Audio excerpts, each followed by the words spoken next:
All right. Welcome, everybody, to Sci-Fi Distilled. This week we have Captain Phil back. Welcome, Thanks Captain for Phil. having me. Hi, Captain Phil. Thanks for being here.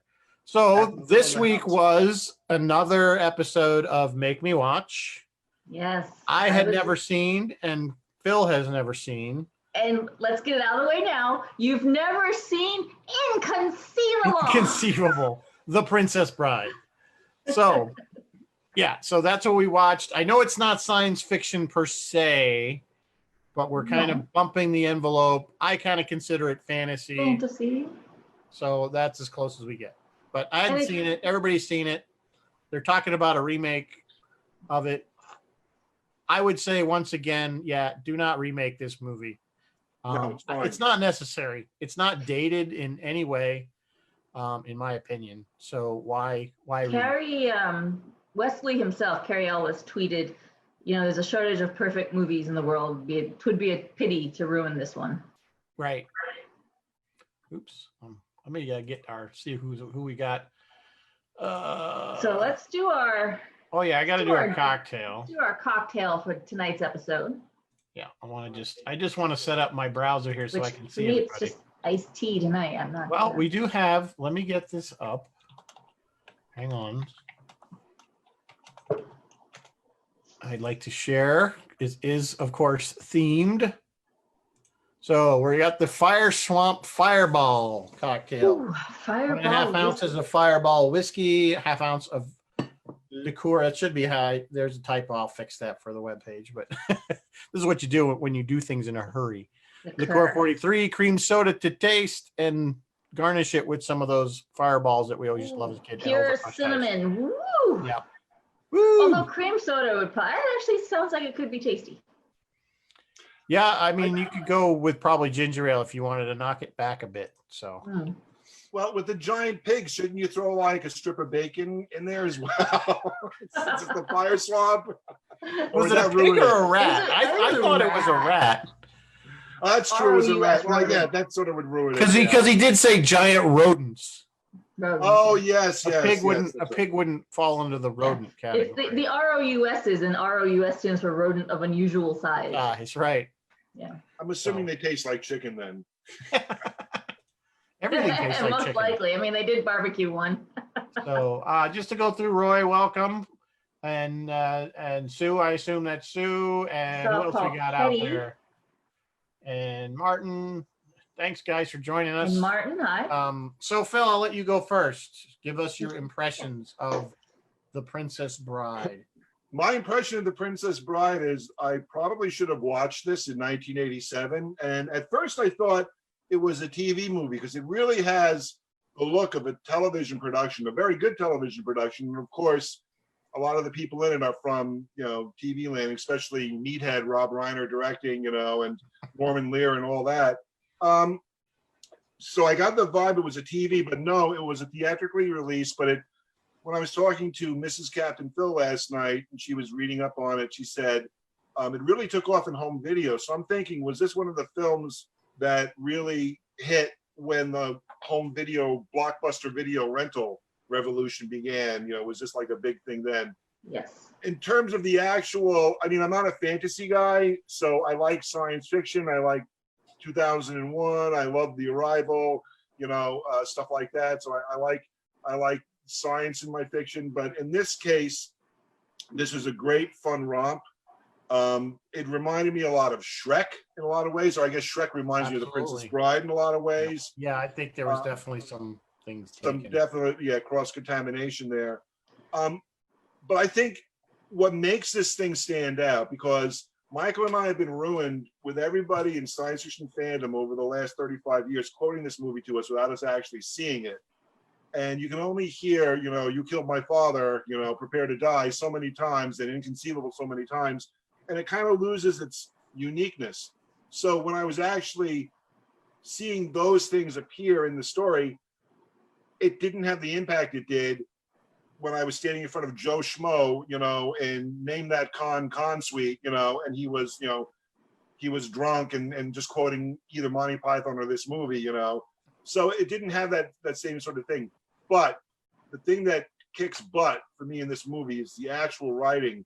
And I went back, and at first I thought Goldman. I thought it was the author of right, yeah, very good, Phil. Lord of the Flies. Okay, I thought it was the author of Lord of the Flies because the name is similar, and I was wrong. And when we looked up his work, his credits blew me away. All the President's Men, Marathon Man, Misery, all these great credits. And this story was written at the request of his daughters, right? What do you want me to write? Daddy, we want you to write a story about a princess and a bride. Yes. So I'm assuming at some point in his life, someone said, I want you to write a story about a Nazi dentist who operates on people without, By the way, anesthesia. I'm going to tell everybody watching, the few that are watching, if you've never seen Marathon Man, oh my God, you need to watch that movie. Yeah, it is so good. It is so terrifying. It's terrifying, but it's probably one of Dustin Hoffman's best performance. He's a great actor. We all know that, but just sidebar. At the end of the movie, he's walking down the street. Dustin Hoffman is walking down the street in that movie, sucking on Ambisol, whatever it is, because the guy drilled holes in his teeth. Yeah. And I'm like, and it's like, no, you can't go to the dentist without thinking. I know we're off topic, but the funniest thing is, you know what I do to my wife when she's having a bad day? All the time, I'll stick my head. Is it safe? Is it safe? So if you watch the movie, you'll know what I'm talking about. Yeah, it's safe. I mean, I saw it years, but this guy's, and I tell you, that's where everything worked for me, because this guy, the scenes that worked was not so much Wallace Shawn says inconceivable for the fifth time. It's that they're watching him climb up the rope, and Montoya lets him come up, and they're sitting there talking. Yeah, and that was brilliant. Actually, I like that exchange from the rope, basically, look, I won't kill you until you get up here. It was the most polite duel to the death, or non-death, actually. Andre the Giant, I mean, he's a wrestler. Yeah, he had never acted before. Well, wrestling is acting, but but he took this. He stole this movie. Those three, Shawn, Manny Patinkin, and Andre the Giant owned this movie. And I love them. They were fabulous. And so that was really the high points for me. It was all about the writing. It was all about how it was put together. It's the same old story. Boy falls in love with girl. Boy almost dies. Girl thinks he's dead. Girl marries Monarch. Boy comes back to life. Monarch is evil. Old chestnut. It over again. It was. I don't want to say typical, but it was a very kind of standard fairy tale layout. Nothing which is what you would expect for the most part.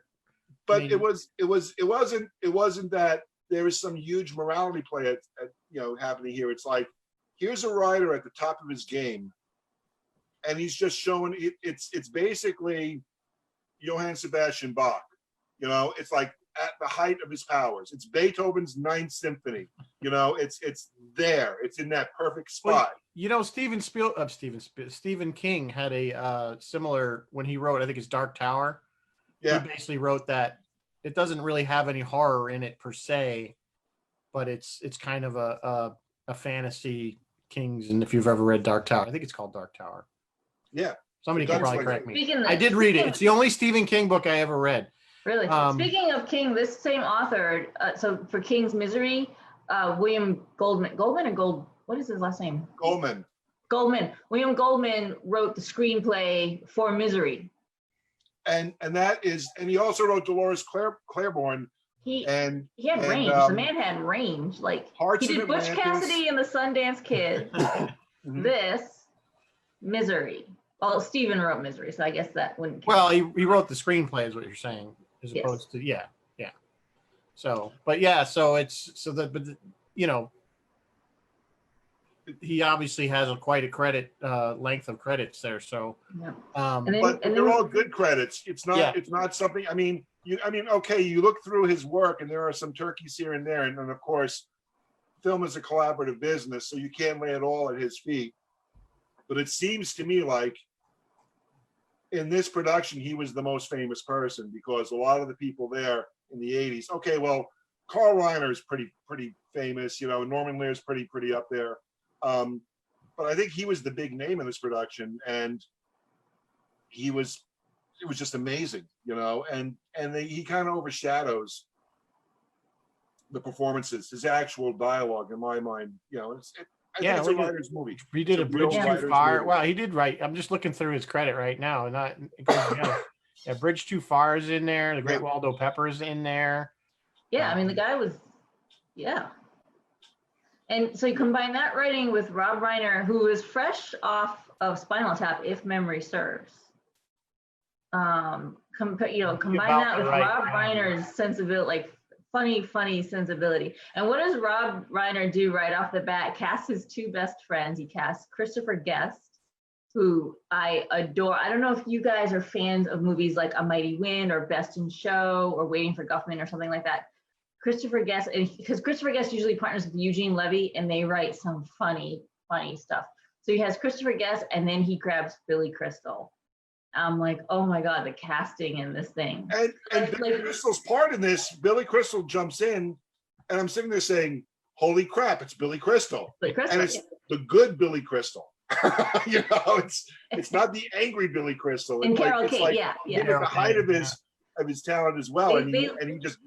There was stuff scripted, but they kind of let him just let him improvise. And all the behind the scenes stuff I watched said Rob Reiner had to leave. Like he couldn't be on set when they were filming. He had to get out because he would just laugh so hard and just. I was really hoping for them to have a bigger part, particularly Billy Crystal. I really was kind of disappointed in that it was such a short, basically that one scene, you know. And of course, his last thing is have fun storming the castle. You think it'll work? And his typical Billy Crystal kind of Jewish old man accent that he does.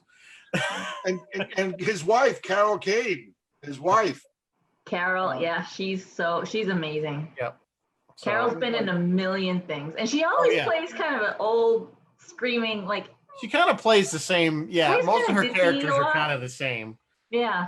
I love her. She's great. I mean, yeah. So we've got our three. We've got Fezzik and Inigo and Vizzini, and they're well cast. And we've got Carol Kane and Billy Crystal, and that's brilliant casting. Then we talked about Christopher Guest as Count Rugen, the sixth finger man. His fingers go to 11, which is the Spinal Tap reference, obviously, because he was the one that was like, but this goes to 11. And then we've got Chris Sarandon as Humperdinck. Humperdinck, I know. Humperdinck. I keep thinking every time they said it, I kept thinking of Engelberg. Yeah, me too. So, and that was another, and he plays it straight, right? And he's got a certain gravitas. So playing it straight just made it funnier. Like him and Christopher Guest playing all their stuff completely straight was hilarious. Like Christopher Guest going, well, be sure to, if you don't have your health, you don't have anything. And deadpanning that, I don't know. To me, it's hilarious. I don't know. The villains in this didn't move me as well, but you have to forgive me because it was my first pass, and ordinarily for this sort of Nishigosh, I would watch it, and then I would watch it with the director's commentary and so I appear smarter than I actually am, stuff like that. So I didn't get to do that this time. And I wanted to. So I don't think I appreciated the villains that much, but I reserved the right to change my mind upon repeated viewings. And this is something that, and Roy, I know you're out there, Roy, you got to watch it again, and this is something I'm definitely going to go and get the DVD or Blu-ray with the special features on. And watch all that stuff, yeah. And then to round out our cast, we have our two leads who were both kind of unknown. I guess Robin Wright was working on a soap at that time. I don't know. But I remember I was watching the behind the scenes stuff. They were like, okay, we needed for him, he had to be beautiful. He had to be able to do all that fencing, Errol Flynn, daring do stuff. He had to, do the accent. He had to be kind of well, he definitely has that Errol Flynn look to him to begin with. Yeah, or Douglas Fairbanks, whichever one. Yeah. Yeah. And he ended up playing Robin Hood in Princess. Yeah, he did so well with this one. They made him do it again. he nailed it. Oh, and mad props to both Carrie Ellis and Mandy Patinkin, neither of whom could fence and who both learned to fence with both hands, right and left, for all those fencing scenes. The only thing that they did all their own fencing. The only thing that wasn't them was like this little flippy-doo, little gymnastic flippy-doo. That was actually a stunt guy. But everything else was them, and they learned it. And the stuff that's mentioned, like in the script, there's like, well, I see you're using Benetti's defense, like, but I'll counter with, whatever, and Agrippa and whatever. Yeah. It's all real. Like, that's all real fencing stuff. And they were actually doing it for real. And they're having this conversation during it too. They admire each other. It's kind of funny. And having a conversation. But you see, I am not left-handed. Ha ha. Yeah. That's Robin Wright, Mary Beth, was in Santa Barbara, 1984 to 1988. So that was her soap there. So she was actually a working soap actress at the time of this movie. So beautiful. I mean, look at her. Look at her. I tell you something about. I'm surprised she didn't do more, but who knows? She was in. I mean, she has some credit, but I mean, she didn't seem to be as out there as. Like people knew who she was in the Wonder Woman movie. She played Hippolyta. Can someone tell me? Someone in the typing, all you typey guys, what did she play in Wonder Woman? I have it in front of me. She played Antiope. Yeah, Antiope. Yeah. Antigone. Antiope. Yeah. Whichever one. And she's in one of the House of Cards or one of those shows. Mm-hmm. A political drama show. One of the nicest things, and I didn't even know he was in it until I saw it, was Peter Falk. I just like him. He always plays the same character. Peter Falk. I gotta confess something, you guys. I know Peter Falk from Columbo. Yeah. And was he in the Maltese Falcon? I gotta look up his. I don't know. He's done a bunch of stuff, but it's pretty much. That's all I know him from. Like that was probably before his time. That was Humphrey Bogart. Yeah, maybe that was Bogart. I don't know what I'm thinking of. That's definitely Humphrey Bogart. I don't think anybody else. I think that would be way before his time. Like I know he was somebody, and everyone was like, "Oh, Peter Falk, yeah," and I was like, "Yeah, he was really, in the '60s and '70s, he's definitely more of a force." But yeah, most people know him from Columbo. One more thing. Yeah, that was just my father used to love that show, so we used to have to watch it because he was with Alan Arkin in The In-Laws. He was brilliant in that. Yeah, but he's actually in this movie. He's playing Columbo. He just should have had the raincoat. Right, that's what I'm saying. But it's like he kind of plays the same sort of every character. He's always kind of that same kind of. Well, he was. So he gets up, and he gets up, and I was watching some other people review this movie to see what they thought, and one person was like, at the very, very end when he gets up to leave, and he's like, all right, okay.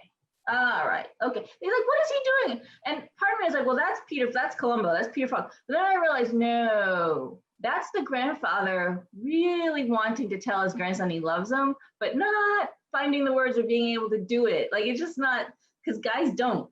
But then the grandson's like, hey, can you read it? And then the grandfather, like the little light bulb goes off. And so he does get to tell his grandson he loves him. Part of the movie. It's a sweet, sweet moment, yeah. The best part of the movie, and of course, Mary Beth, you threw that little video, the quarantine video up there with Carl and Rob at the end, and I totally melted. And I've recovered. Okay, I've seen my therapist. I feel better. I'm sorry I did that to you, Captain. I could not. Yeah, Captain Phil does have a heart, and because we just recently lost Carl, and the two of them are such geniuses, and to see them interact like that was just a treasure. It was just amazing, and it was. Oh, I'm sorry. Go ahead. Lay down. So we always have to cover this. There are at least 2 Star Trek references I know of.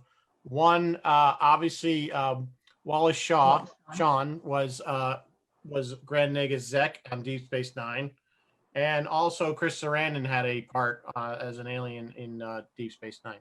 So if anybody knows of any other connections, please feel free. Those are the 2 that I found.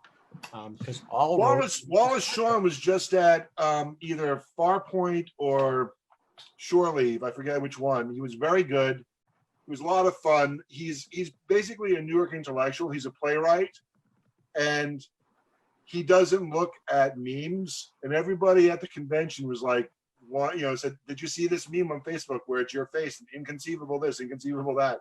And he's like, "No, I don't do that. I use a pen and paper." Is his voice always like this? Was he really like yeah? Or is it just an acting thing? Because he always sounds the same. And is he okay with people? Like yeah, he was like that I saw him in Clueless with Alicia Silverstone. He was cute though in that one. Oh yeah, yeah. And is he okay with people coming up to him and saying inconceivable like all the time? Yeah. No, that was you don't know. That was a good guess. Carrie Elwes and Chris Sarandon were at AwesomeCon last 2019 AwesomeCon, and they were talking and they were like, no, yeah, people come up. Carrie's like, everyone comes up to me and says, as you wish. Chris says, everyone comes up to me and says, I'm swamped. I know I've seen interviews with Mandy Patinkin, and people come up to Mandy Patinkin and they want to do the entire, like the whole 4 lines of that, hello, my name is Neil Montoya. And they are so sweet and so kind and so gracious and so like just wonderful with people who, because, you know, like, because I'd be annoyed. I'd be like, okay, yeah, I get it. No, they're wonderful. They're so sweet about it. They just let the person do it and, you know. Well, you know, that's different actors, you know, I think they know that's their public, and, you know, why push it away if that's. Yeah, Carrie's joke is that it'll say, as you wish on his tombstone, and then Billy Crystal was like, and on the back it'll say, mostly dead. Yeah. I did like his line when they asked him about the mask, and he goes, well, I just find them comfortable, and I think in the future everybody's going to be wearing them. And I laughed at that because I'm like, here we are all wearing masks now. Hang on a second. I love that so much that I actually pulled that audio, the 2 mask clips. I'm just gonna. It's 15 seconds. Oh no, it's just they're terribly comfortable. I think everyone will be wearing them in the future. Now I have to make a COVID-19 PSA out of that. There you go. For WUSB. That's what cracked me up. I'm like, how ironic. Well, yeah, you know? Exactly. It's unbelievable. It's really unbelievable. Hey, I want to mention a Mandy Patinkin story real quick. Yeah. Because I was looking around and Mary Beth and Michael, if this story isn't true, interrupt me, all right? But when I was doing a little research before we went on, there was a story that Mandy, but I saw this on Pinterest, so I'm hoping this is true. So Mandy says, in The Princess Bride, Indigo's quest for his father's killer is one of the most successful subplots in film history. Watching his performance, it is such an emotional scene. I was looking up little-known facts about the movie and found out that the reason this scene is so moving is because just after Mandy Patinkin took this role, his father died of cancer. In this fight, he imagines that this was his chance to beat cancer, to come to terms with his father's death by getting revenge on cancer, which he saw as the 6-fingered man. And I've cried whenever I've seen the scene ever since. So, I mean, I'm hoping that's true. I'll go look at the Facebook comments. 100% true. And I can link you to a video where Mandy himself is saying all of that. Because it's in meme form, and you never know if a meme is true. Yeah, you never know on the internet. No, that is 100% true. You know, that makes my day, because now, I mean, Michael and I were talking during and before the show that all these lines that we've been fed over the years at conventions and fan gatherings kind of, you know, we're overkill. But I think for me, that salvages that sort of thing, because now you killed my father has a totally different spin on it. It isn't just a bunch of fanboys acting like idiots at a convention. You know, it has true value and true meaning and you know, and true depth. So he owns that. That's his. Yes, absolutely, it is his. He's such a he's a method actor, so he gets into it. And apparently, he actually his big fight with Christopher Guest with Count Rugen. He accidentally actually poked him one time. But that meme kind of points out another interesting subplot. At the very beginning, what did it say? It said what's the very, very beginning that it said? Our hero of the story, which is Wesley, and the main villain, which is Humperdinck, they don't have a big like a big fighting, dueling, fencing showdown. Our subplot does, Inigo and Count Rugen do, but the mains don't. Instead, Wesley gets to do my favorite monologue. the to the, it's not monologue because Chris talks back, but the to the pain whole section until he finally gets up and holds out the sword like right to the camera and says, "Drop your sword." And so there's no big fight. He just talks. He just beats him with words and. Because Mary Beth, because wait for it, the pen is mightier than the sword. Thank you. Good night, everybody. The Don't pen forget to is tip your mightier than the waitresses. sword. Phil's mic drop moment.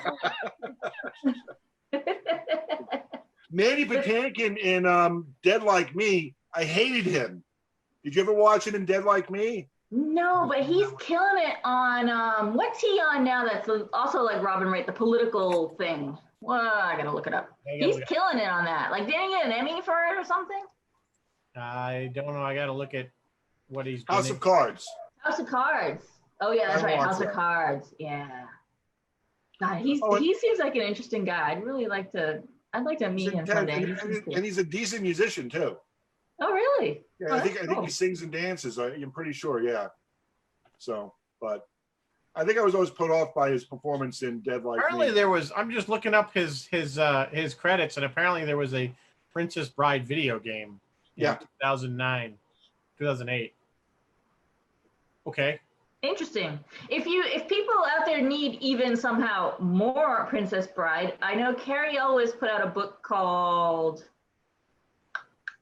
I don't know, I can't remember, maybe Inconceivable Tales from the Set or something, and it's just Tales from the Set, and he took stories from all his co-stars, like all of them contributed to this book. Oh, he's currently in Homeland. That's the show. Yeah, he's in Homeland. And if you guys even want more Princess Bride, I already put this up. You guys were already talking about this. This is what Captain Phil was talking about with Carl Reiner. Quibi, which is a new streaming service. It stands for Quick Bites. Did a home movie where they had about 88 or 90 different celebrities act out little bits of Princess Bride.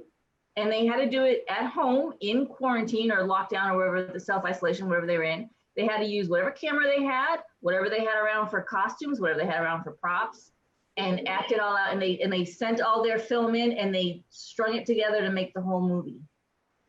And it's pretty funny. It's fascinating, actually. Oh, I did see that. Yeah, I did see that. And Paul Rudd, there's different Wesleys. There's all the different actors take turns being Wesley, but Paul Rudd does the To the Pain monologue. And Carrie Elwes plays Humperdinck. It's great. It's fantastic. Go find it. It's awesome. I'm sure you can. And when you watch it, you'll wanna like pause it every 3 seconds because it goes by so quickly. Yeah. That's a quick bite. They have the full scenes, like the whole movie fully done out. But the thing I posted was just a little sampler. Like a little sample so there's more. Okay, got it. Yeah, that was like a little sampler. If you got to go to Quibi or wherever, but they have the full scenes. They had one of the Jonas Brothers is doing the scene from the fire swamp, and they've got this adorable corgi, the ROUS, and the corgis running around. And then Thomas Lennon is playing Humperdinck tracking, but he's doing it in his Reno 911 uniform, but he puts like the Humperdinck cape and crown on top of the uniform. Oh, and then a really, really good one was Patton Oswalt as Wallace Shawn and John Hamm doing the poison, the whole Battle of Wits. That was awesome. Like, just go find it. It's awesome. But it just goes to show you how beloved this movie is. Like, everyone knows it. Everyone knows the lines. Everyone can act it out. Everyone can do it. Even the celebrities are into it. So, yeah, I mean, this movie is when Michael was talking about a remake, was saying they want to remake this, I'm like, I can't see this being remade as a production. I could see this going to Broadway or even a high school stage. It would be awesome. I could see this being done as even I'm surprised they haven't. They make everything into a musical these days. Yeah, that's been discussed because Carrie, I remember one of the things I watched, Carrie Elwes was like, the line, anybody want a peanut? We have to have a peanut song. Because they did discuss maybe making it a musical. Well, I mean, if they can turn Spider-Man into a musical or Trek into a musical, they could certainly turn this into They turned Alien into a stage play, or Aliens, I'm not sure which one, into a stage play. If they can do that. That was amazing. I didn't go to it, but it's up on the video. It was online, high school in New Jersey did that, and it was just incredible. Yeah, and then, spoiler alert, they played it again like the following week or 2 weeks later and Sigourney Weaver shows up. Yeah, that's right. Yeah. How cool is that? Like, how cool is that? So I see Stuart Foley just joined. Bruce is making fun of me. How awesome is it? Well, Bruce, I'll tell you, this is one of those rare unicorns that on Rotten Tomatoes has like a 92, 94, 96% approval rating. Like, and you just don't see, well, I mean, I guess there's a few, but you just don't see that. Universally beloved. And the weird thing is, like, those 4 or 6% of people who don't like it, they like really don't like it. They hate it. They're like, I don't get it. How do you not? I mean, Michael wasn't in love with it. Michael, before you came on, Mary Beth, Michael was poo-pooing it. Nobody's asked me my opinion. I noticed half an hour. Hate it, but I mean, I haven't given my opinion of the film yet. Yeah. Earlier he messaged me. He's like, I watched the film, and I was like, okay, great, because I could just tell by the way you wrote it. Like, oh, he didn't go for this one. It's not. That's not. I mean, first of all, everybody had. If you keep telling me I have to watch something, I have this opposite reaction of I don't want to watch it. So this years of people doing this. Yeah, I mean, and it just when it came out, it was nothing that I would have ever gone to see. I would have had no interest in this film whatsoever. It's the green eggs and ham effect. With a name like Princess Bride, doesn't it sound like it's for 7-year-old girls? Yeah, I mean, anything with bride and princess in the title, I'm not probably going to go see it. Plus, in that era, I pretty much only went and saw action films and science fiction films. Yeah. So if Bruce Willis wasn't in it blowing something up, or whatever, I probably wasn't going to go see it. So I never saw it. Ironically, my daughter has seen it, and it's like one of her favorite films, which she thought it was crazy. You've never seen that? Because I'm always doing that to her. You need to watch this film. You need to watch this movie. We're always dragging her, making her watch stuff. So I watched this for the first time. I will say I did not watch it in one sitting. I had to do it. I broke it up into two. For no other reason than I just ran out of time and I had to do something else. But anyway, so I guess my initial reaction was I just didn't see why everybody was so over the top crazy about this movie. It was just, to me, it was just a film. The jokes, I think, hit kind of flat for me because I'd heard them 1,000 times. I'm worried about that. There were some scenes I laugh. I liked the mask scene. I didn't know that whole line about mask being, so I never heard that line. And like I was telling you, I like the scene where they're doing the drinks, with the poison in the drink, and I thought that was pretty clever. But then I felt I was let down because I felt the conclusion was kind of like, oh, that's his trick, is that he's just immune to it. I loved that. Yeah. I thought it was just a kind of I don't know. I thought he was going to come up with something much more clever. Like what? What would be more clever than? I don't know. I'm not a writer. I'm just expecting more clever than that, personally. But so I did not hate the movie. I'm not in love with it. Sorry, guys. I don't hate me, but it is. I worried about that, knowing both of you had already heard. Like, we've all heard all these. People have been quoting this movie since it came out in '87, so we've had years. I wondered how that would affect your viewing of it. Well, it's going to affect it, of course, because it's meme central. I mean, I've heard the Montoya speech 1,000 times. Hell, I've quoted the freaking, I don't think you know what that word means. I've said that to people. I don't even know what it came from. I mean, I knew it came from that movie, but my sister has a T-shirt with "Hello, my name is Indigo Montoya." As a hello, my name is. Yeah. Right. Yeah, I mean, it's cute. I mean, there's no question. I mean, I like I said, I think so. There's a lot of good things in it. It's not. I don't know. It didn't speak to me like this is the great, such a fan cult classic to me. It just didn't. Did you, Michael? Did you get the vibe? I got the vibe when I watched it that, in my mind, it was like a brother or a sister to The Never-Ending Story and David Bowie's Labyrinth. Did you get that vibe at all, guys? I've never seen Labyrinth either. Future episode. Wait, what? You've never seen? I've never seen Labyrinth. Never-Ending Story? I've seen The Never-Ending Story. Okay, wait. Sorry, what was the other one? Labyrinth. What about Legend? I have seen Legend. What about Krull? Seen Krull. Okay. I played the video game. Yeah, Krull was, if we're gonna, Krull was a very different movie. Let's not even start. Oh yeah. It kind of had that same medieval. No, I guess they were on another planet. But no, Yeah, that was definitely science. That was a science fiction fantasy fusion. Yeah, sci-fi fantasy fusion. But the 80s suddenly was rife. The 80s was rife with these weird fantasy. Yeah, fantasy was big. Yep, you had like Conan going on there. Conan, Red Sonja. Yeah. You had all those B ones that were like Beast Hunter or whatever it was, and all those really weird Death Stalker and all those really B movies. Yeah. It was just it was that Dungeons and Dragons, I think, popularity, I think, hit around then too. You know, it was our late 70s. And so I think that's where all that came from. I would not put this film in any way into that category.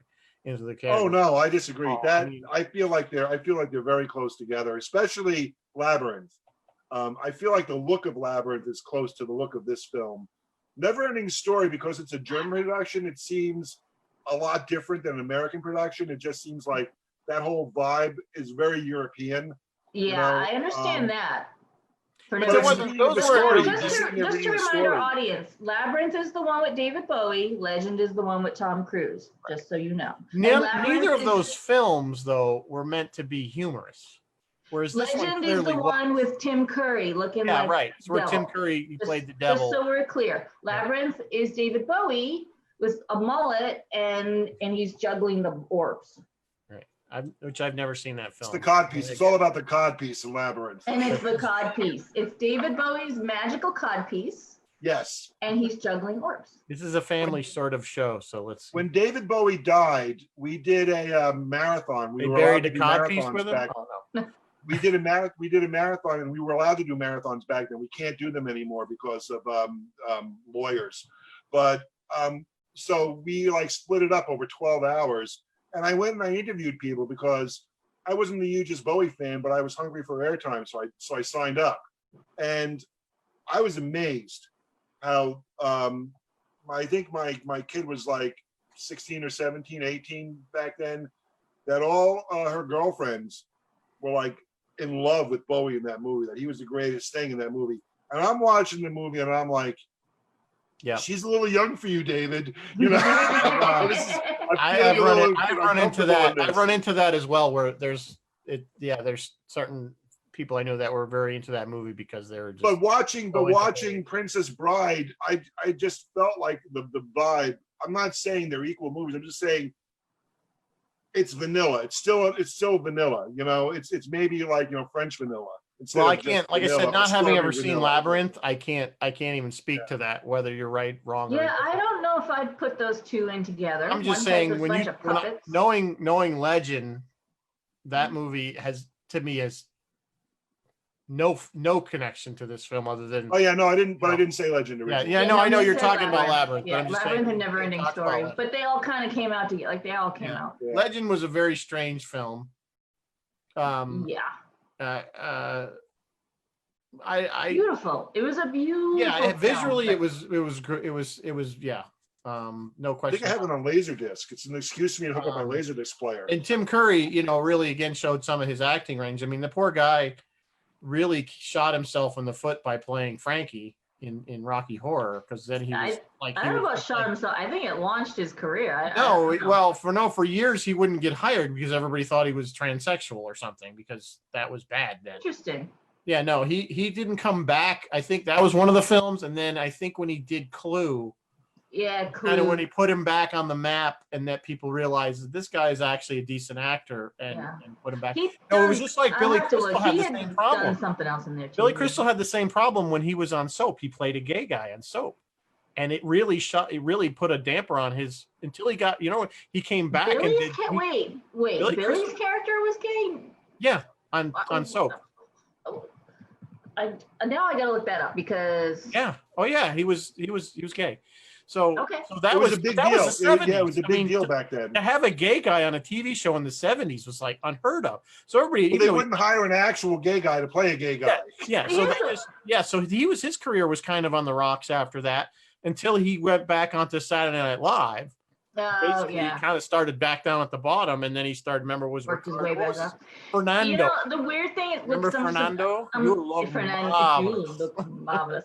I'm just a hair younger than, not that much, but it's just enough to make a difference. Because I grew up watching like Are You Being Served, which is a British import comedy. British, yep. There was a gay guy on that, and no one blinked twice. That's the BBC. That's the BBC.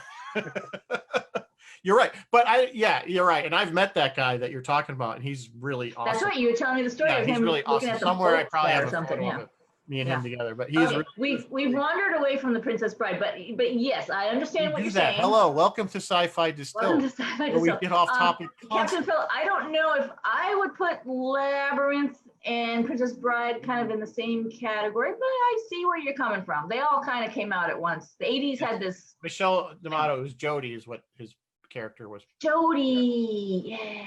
He was. Tim Curry in The Hunt for Red October playing the doctor, the Russian doctor. Another great. And to talk about other fantasy movies, Rob Barnes on our little comment thread says Conan, The Sword and the Sorcerer, Excalibur. Excalibur was brilliant. Dragon Slayer, the next Conan, Red Sonja, and he goes on and on and on. Yeah. Rob, you're right. You're absolutely all those right. films, they all came out around, and then those were some of the more A-list ones. Because there's a slew of B movies that came out even more that were just this weird science fiction, fantasy. I mean, we could probably look them all up, but they were like all over the place. But that was the 80s. I think that's what defined as far as the genre. And I think it had a lot to do with the popularity of Dungeons and Dragons, honestly, as a game. I think that drove a lot of that. Which was Conan Schwarzenegger? Which one was? Yeah, he had two, and then he was in Red Sonja as well. So he was. They were looking at him. So William Goldman wrote on the Fezzik giant part for Andre, but so they tried to get this film going since like the 70s. Like they were trying to film it back in the 70s, and all these different people were attached to it, and it just never got going. But he had written it for Andre. And when they finally thought it was going to go, Andre couldn't get out of his wrestling contract, so they were looking at Arnold. They were looking at Wilt Chamberlain. They looked at Carol Strucken. Because there's a finite amount of really, really big guys in Hollywood. Like there's only, 6, maybe 7 of them. So, I mean, they went through and they didn't like it. And then it didn't go anyway. And so finally, when they finally got greenlit to do this movie, thank God, Andre he had hurt his back and had surgery. So he wasn't wrestling, or his wrestling thing wasn't going to go. And so he got to do it. You realize how big a guy he is. But until you see him like literally bear hugging these other actors that are like normal size. There's a photo of if you're a parent, have you and your spouse ever swung your child? Like when they do that thing, they pick the kid up and swing them, the little kids. There's a photo of Wilt Chamberlain and Andre the Giant, and they've lifted Arnold Schwarzenegger up in between them, and it looks exactly like two parents swinging a child between them. It's unbelievable how big these guys are. He's just like, there's this thing like when he grabs his hand and this like giant paw. Yeah, and he goes like that. Hand, it's just like it swallows up the actors. Christopher Guest said he said. I noted that when I'm watching. I'm like, my God, that guy is. That's what Christopher Guest said. He said, I made it a point to shake his hand every day just to have the sensation of my hand being, completely enveloped by this massive. Yeah, he really is. He was.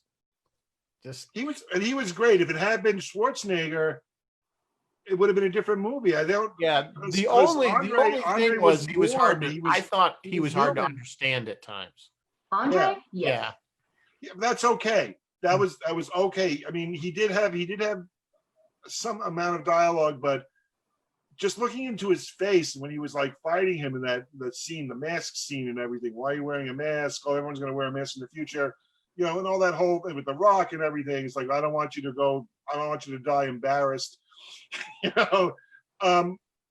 There's a warmth and a kindness to him, whereas Schwarzenegger is at his best when he's not talking, when he's the Terminator. Oh, it's the one-liners. That's what Hasta la vista, baby. Yeah. So I'll kill you, Sully. Yeah. I have to do a shout out to my good friend Bill Latham, who is watching in the comments. Author of Space 1999 Resurrection and Mary's Monster, good friend Bill Latham, good friend of ours, and a writer. So he knows good writing when he sees it. And yes, so it was nice to see you there, Bill. Thanks for jumping in. I had to put that plug in there for my buddy because this is the first one of these. If you ever get a chance to hang with Bill when there's not a virus pandemic, you should. He's a cool dude, and I love him very much. So thanks for watching, Bill. I really appreciate that. And I do love this movie, and I totally get where you're coming from, Michael. I just think this movie's in its own special place, and I kept on trying to figure out what I was doing in 1987 that I didn't see this movie, and I was in I college. figured it out. So I had just landed my first year teaching job. I think I was trying to move into my first apartment and having massive difficulty with that. I think I was working all the time and not sleeping that much. I don't think I went to the movie for 2 years. So and in the late 80s. This was 87 when it came out.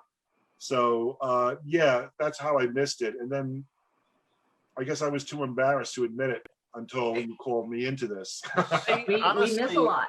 I think you're right, though. I think its popularity wasn't in 1987. I think its popularity came out in VHS video. Absolutely. I think that's where it hit, which would have been more into the early 90s, and when that was, in its kind of in the blockbuster. And I would have been walking through the, my wife will tell you, that used to be, we first got married in the early 90s. That was like our thing. We'd go to the movie rental place.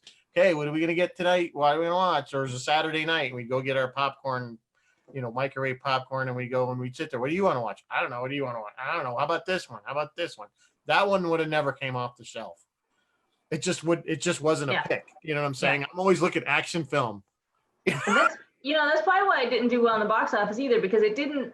Like, I remember the ad on TV. What was the one shot from the ad was Rugen turning and running. So that should have clued me in. It was a comedy. Yeah. But what was it up against? That's always kind of an indicator. If there was some other, I don't know, what was up 80s? They said what it was up against. Hang on, I'll tell you. And in silence while we all Google. I know, right? We're all looking. Spaceballs, The Untouchables, Fatal Attraction, Full Metal Jacket. Fatal Attraction. Yeah, look at all those blockbusters. Fatal Attraction. Yeah, so that's why. Running Man. I'm not one of these people. I'm personally not one of these people that goes to the movies like, every week or a couple times a week. So, I'll see the blockbuster and then I'm good for a month. Yeah, and then unless there's like two big blockbusters in the same month that I'll go see. So it's not like I wouldn't have gone seen it. There would I know it would have never been on my radar. Yeah. And that's how I like certain genre of film, and I think that's pretty much it. That's not to say that I haven't had more I've enjoyed films that are more cerebral, certainly, but I have to kind of fall into those. Usually I don't seek them out. Yeah. Jaws the Revenge.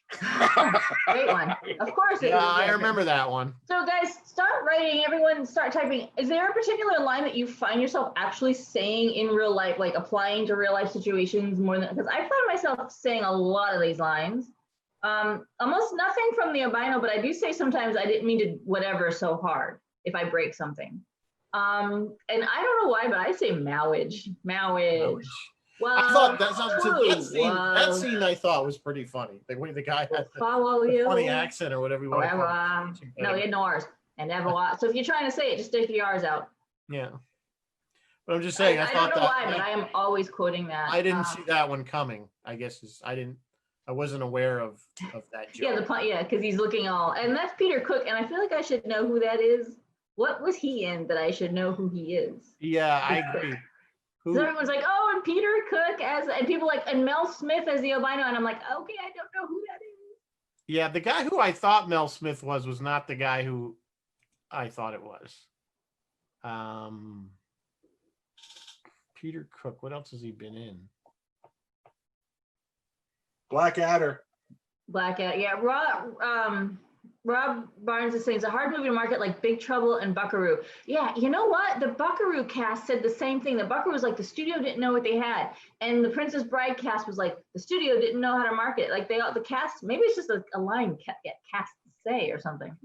Well, I mean, interesting. I think the title says gives you the, like you said, you get the impression that it's kind of made, it's either a kids movie or it's really like a girl movie. So if you were gonna rename it, what would you call it? Go, everyone start typing. I don't know, I'm not a writer. Rename Princess Bride. I don't know. What would you call it to give us a better inkling of what it's? What? Shrek. Shrek. Because that's what I kind of felt I was watching a live action version of Shrek. It kind of was. Not as funny. I'm sorry, I thought Shrek was funnier. Liz is saying Peter could perform with Dudley Moore in the Arthurs, or on TV. You don't know. We don't know. Elaborate, Liz. We will look. Liz, and she's also saying, why don't you give me a nice paper cut and squeeze some lemon juice while you're at it? You know what's so funny? That just I literally just said that to my daughter the other day before I saw the movie. I didn't even know that was in the line. She got a pair of scissors. Oh. Cut herself, and I said, go, and she's complaining. I said, go rub some lemon juice. There you go. And Phil, you were telling me right before we started the show that William Goldman coined. What did you tell me? I was like, I Follow say that the all the money. time. He wrote Follow the script money. for All the President's Men, and he coined the phrase "follow the money." Follow the money. I say That's that all the time. Yeah. I say that all the time. Oh yeah. The real star of this movie is the writer. This is a writer's movie, you know, and I say this every time someone puts me in front of a microphone or on. Yeah, I say this all the time, so I'm going to say it again. Why the hell didn't George Lucas hire this guy for the first episodes 1, 2, and 3? It would have rocked. This guy would have rocked that. Oh, you mean the prequels? Yeah, but now that you've mentioned it, the guys who did the sword, the lightsaber, who trained Prowse and Hamill and I guess Alec Guinness, is Peter Diamond, and I want to say the guy's name is Bob Anderson. They trained Cary Elwes and Mandy Patinkin, same guys. I imagine in Hollywood there's only so many people that. There's only a few, and unfortunately they've both passed now, so I don't know who's doing the swordplay in Hollywood now. He's taken up the swordplay mantle, I'm sure. Someone has, surely, but. Don't call me Shirley. Don't call me Shirley. Yeah. The name of the alternate name of the movie, Mary Beth, should be As You Wish. You know what? That gives us even less clue as to what it's about. But hey, you know what? There are plenty of movie titles out there that give you zero clue as to what it's about. So some of the trailers are worse. Like I don't know what it is. Like a lot of modern trailers, I go, oh, whether it's a TV show or a movie, you're like, I have no idea what that even is supposed to be about. So I have no interest in watching it. It's supposed to be provocative, but it just doesn't tell me anything about the show or the movie. Yeah. Oh God. Liz says Mel Smith was popular in the UK. I figured he was British. And Martin says Mel Smith was in Morons from Outer Space. Now that's a familiar sounding title. I don't know that I've seen it, but that's a very familiar sounding title. What was it? Mel Smith, Morons from Outer Space. John I've seen that. I know that. Yes. I'm aware of Morons from Outer Space. John and Sue say, I asked people what do you actually quote? She says, you keep using that word. I do not think it means what you think it means. Yeah. That one does work in a lot of instances. That works in a lot of instances. I will give it that. I will give the movie credit that it has a lot of quotables. No question about it. It definitely has a lot of quotables. Going back to Robin Wright for a second. Well, first of all, I felt like, our two romantic leads were overshadowed by everybody else in this movie. And I didn't really get them too much. And it was funny because Mrs. Captain Phil is in love with Wesley. Okay. Who isn't? Like, he was so handsome, he's this and he's that. And I'm like, he's a doorknob. Jenny. She played Jenny. Jenny. That's where I know her from. She was Jenny, and I just looked it up. Yeah, she was Jenny. Forrest Gump. No, Phil, we talked about that right before we started the show. Yeah, there was nothing. It was just, here's these two and they're in love. No other information. And you had to take it at face value. Okay, those two love each other, and then run from there. I agree though. He loves Buttercup. That's all you need to know. Go. I think I agree though that Phil's setting is, I think a lot of the other characters overshadow their whole story. Like their whole story. I have to say, to me, their story was the subplot, and all the other stuff going on the main plot. But the falling in love sequence at the beginning of the movie, the "As You Wish," is wonderful because they're not talking; they're looking at each other, you know. And she slowly warms up to him, and by the end, when he takes the picture off the hook for her, and she's looking at him, it's perfect. You know, it's really great. It was a really great sequence. It's just when he's dragging her through the swamp and through the island and everywhere and trying to rescue her, I kind of like didn't have a use for her then. You know, I think I liked her when they were falling in love, and then I was like, is this chick worth it? Is she worth the trouble? She was old school damsel in like when the ROUS attacked, she didn't do it. Did she even try to hit? I think she tried to hit it once or something, but she didn't do anything. Yeah, I was, you know, it's funny you mentioned that because during that scene, he's like literally wrestling, trying to get his sword, and she's just like staying there. Yeah. Which I guess you're right. That is the typical damsel in distress. They don't get involved. They don't get involved. They just watch. Yeah.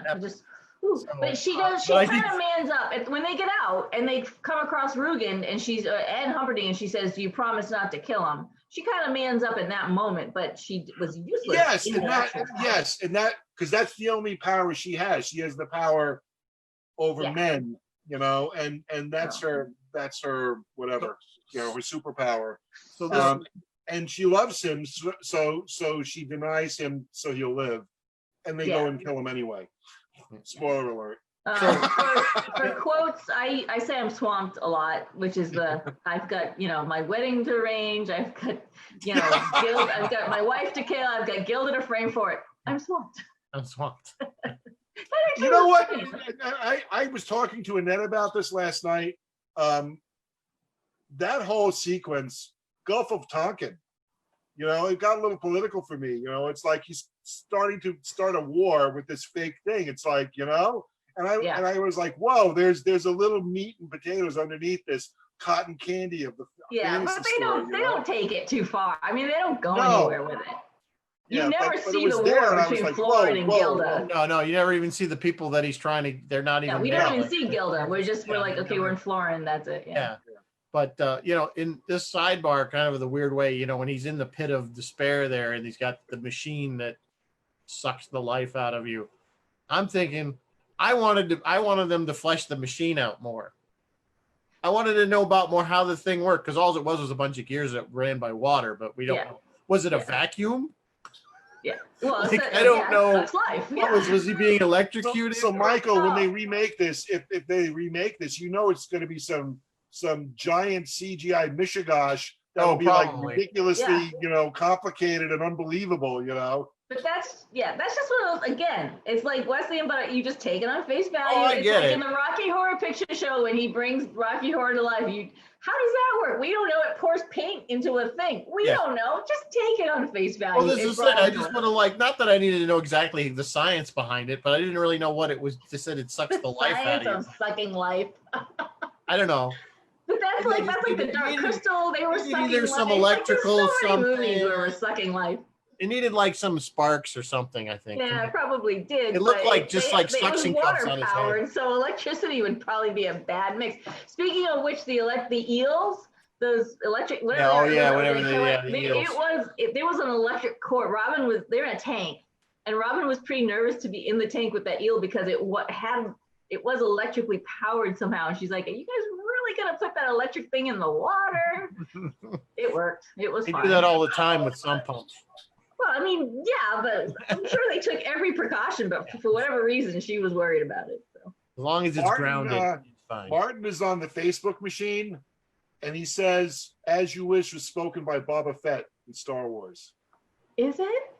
Yeah, I remember. Interesting. How cool is that? When he's talking to Vader? Well, it had to be either at the Cloud City or on Jabba's palace. Either one. No, I think we see. Oh no, he doesn't speak. We see Boba Fett on Vader's ship, but he doesn't speak. No, Empire. He doesn't say any. I'm sorry. Empire. He does. Yeah, he does. He says. He speaks when in the freezing room. He says, he does no good to me dead. Oh yeah. He says that too. He says that to Vader. He goes. He's not worth. The bounty hunters. And that's when he doesn't say anything there. I think his only few lines. I think his one line is when he's in the freezing chamber, and he's talking to Vader, and he's saying he's no good to me dead, and Vader's like, "We'll compensate you if he dies." Oh yeah, that's right. And that's like, I think that's the only time you hear him. I don't think he doesn't say anything in Jedi. I don't think. I got it. It's on the Star Destroyer. I found it. It's on the Star Destroyer. It's on the Star Destroyer? It's when he's standing with all the other and what is he? hunters, right? And what is it that he's supposedly? Any methods necessary. Oh, we can't hear it. Allowing no disintegration. As you wish. No disintegrations. Oh, As you wish. No disintegrations. I love you. Thank you, Martin. Martin, that's funny. Now I'm gonna have to confuse those for the rest of my life. Well, are we? I mean, I don't know. Is that okay? No, it's not. I'm deliberately conflating on purpose. Well, no. I mean, the term "as you wish" has been around before. Yes. Princess Bride. I mean, every time somebody says it in a film, I don't know if we can literally say, "Oh, it was a Princess Bride reference." No, probably not. I think we can. I think we should. Bill's going down there. That's it. Everything. It's okay. I think we should retroactively do it too. For all the movies that come before 1987, they fell through a hole in time, and they put that reference in on purpose. Anyway, that's just me. So as we think of our last favorite quotes, and there are so many of them, I want to remind everyone that tonight is our last show for, I don't know, a couple weeks. We're going on vacation. We will see you all in September. See you in September. Maybe I'm not going anywhere. But if you are bored and lonely and jonesing for the best sci-fi talk, may I recommend Roy's Tie-Dye Sci-Fi. This weekend on Friday with his regular guest co-host Ross, he will be talking Close Encounters of the Third Kind, one of my favorite movies. Francois Truffaut, who plays the French guy in the movie, was one of the directors considered for Princess Bride, but didn't get it.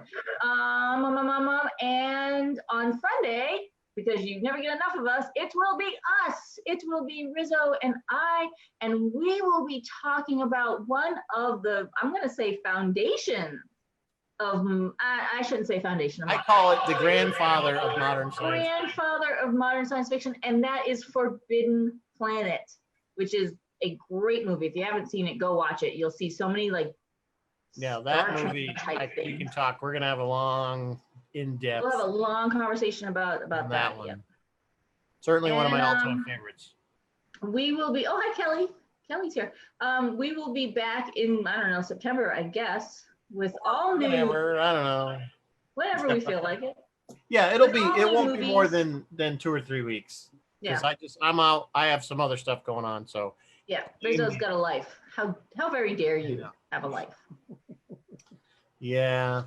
I mean, I would do it from camping, but the Wi-Fi is not very good. Don't do it from camping. You'd have the fire in the background, and just camp. Enjoy yourself. Stand your ground, man. Stand your ground. Hey, I did Trek Ticonderoga committee meetings, if you remember. This is true. You did Trek Ticonderoga committee meeting from the beach. No, not the beach. No, I was up in Maine, at my campsite in Maine. You were by the fire. Yeah. That's right. Gotta love modern technology fused with camping. That's why we call it glamping. I think they should be. It's glamping. I don't camp, I RV. Captain Phil, what cool, new, and exciting things do you have coming up on Captain Oh my goodness, you got me on such a good week. I am so excited. This Thursday from 3 to 5 p.m. on Captain Phil's Planet, I'll be talking to English musician Peter Jones of Tiger Moth Tales. It's a fantastic, he's a fantastic artist, and I'll be playing his music and talking about the new CD and DVD that just came in the mail yesterday. Cool. Very excited And this is prog rock? This is just epic. I was planning on sending you some of his tunes. The man has a golden voice, absolutely brilliant, and he'll be doing a streaming live concert this Saturday. You can find out all about it. It's very cheap to get in to watch it, and you can check that out. Captain Phil's Planet. Peter Jones will be on at 3:15 WUSB.FM to stream. In the 4 o'clock hour, I get political. I bring on Rory Kelly and Jamie Merkel to discuss AOC's speech in Congress. Yes. So we're going down that on road. Fire. So we're going to talk about that a little bit. So get angry now, and don't avoid. Right. So we're going to go there, and what else? And and I have The Devil's Staircase coming up in August, and I have Potter's Daughter coming up in August, and whatever. And if you miss it, I'll send you the MP3. And don't get infected with COVID-19 because I need all the listeners I can get. Well, they can listen even on a ventilator. Rizzo, I'm afraid Francois is right. Francois Coupeau outdid you. He, in fact, came to a Trek Condoroga committee meeting from Europe. Oh, well, From, where were you, Francois? Rome? France? Rome? Where were you? Spain? Ooh, I don't remember. I know you were gone, and I was like, they have internet in Europe. Why is that such a thing? No, he was on holiday. I expected him to be on holiday. I didn't expect. Anyway, hey, a shameless plug, guys. If you haven't gotten your shirts, cool shirt. Shameless plug. Don't worry, we don't make a ton of money, so don't feel like we're like. We don't make money. Also, we didn't set the prices. So don't yell at us. Yeah, we didn't set the prices. That's true. Still 15% off, I think, for a few more days. So, so I guess that pretty much wraps it up. Unless somebody's got some final thoughts on. Martin says, "Have fun storming the castle." I keep thinking of different things I want to add, and I forget immediately. I've got a mind like. Robin Wright did this science fiction movie called The Congress. It's animated. It's a very odd movie. You can probably stream it for free. Kind of an intellectual science fiction sort of thing called The Congress. If you go on the IMDb, you'll see the links to it. I watched it years ago, and I found it very cerebral, and I don't know if I understood it, or maybe I'm too smart for the movie, or maybe the movie's too smart for me. I haven't figured that part out yet, but it's kind of intense and interesting and different. So if you good recommendation. Good recommendation. And speaking of kind of different fun recommendations, I found a couple new movies on Amazon Prime. If you guys are into UFOs and aliens, I have to recommend the better of the two is The Vast of Night. Really cool movie. And what was the other one called? What was it? I was watching it. What was it called? The Vast of Night is kind of dark, and Cosmos. The Vast of Night is kind of dark and has a little bit of a creepy ending. The other movie is called Cosmos, and it is kind of cool and unique because it's an indie film and it was done on like a shoestring budget. And when I say shoestring, I mean they had like a $600 camera and 3 lights. And that's it. And they made this movie, and it's a really cool movie with a fun, upbeat ending. So you guys want to check out Congress, check out Cosmos, and check out The Vast of Night. And check out Roy and the Return of Sci-Fi Distilled in September. Exactly. Yes. If you're not sick, maybe they'll get used to not seeing us. Maybe they'll like it when we're not around. Oh, we've had enough of them for a while. We'll have to wait for the next pandemic to start watching them. I'm not done with this pandemic. I fear the pandemic will still be here when we return in September. So. That's a guarantee. Yeah. All right. Well, thanks everybody for coming. Thanks for all your views and everything. Thanks up for having to this me. point. Appreciate it. Yes, a lot of fun. Of course. And of course, everybody watching, we really appreciate you guys sticking through this and watching us. And of course, stay safe, live long and prosper. And wear your masks, stay separated, all that wonderful stuff. And we will see you in a few weeks. Bye-bye.